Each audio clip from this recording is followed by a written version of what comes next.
په ژوند کې کامیابي او ناکامي دوامداره نه وي. کله کله ځینې انسانان د ځینو مشکلاتو او ننګونو سره مخ وي.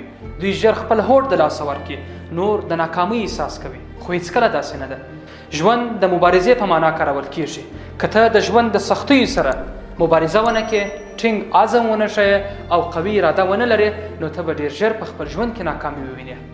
او کله کله انسانان په خپل ژوند کې چې د بریالیتوب حد ته ورسیږي، بیا له زحمت، کوښښونو او قوي عزم څخه نور لاس اخلي.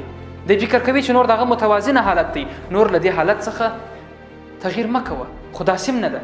تاسې که د بریالیتوب په حالت کې یاست، کوښښ وکړئ چې نور څونه مخته پرمختګ کولی سي، نور له شرایطو سره څونه ځان عیارولی سي، او څنګه کولی سي چې د خپل فعلي دندې یا موقف څخه ای خواته د باندې سر ورښکاره کړئ.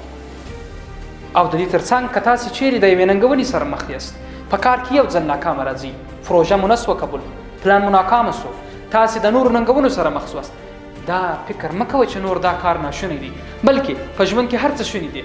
هغه ستا پر ځان باندې باور، قوي اراده او تل قوي هوډ درلودل دي. نو هیڅکله دا مه وایه چې زه پر کوم موقف یم، نور زه باید مخته ولاړ نه سم.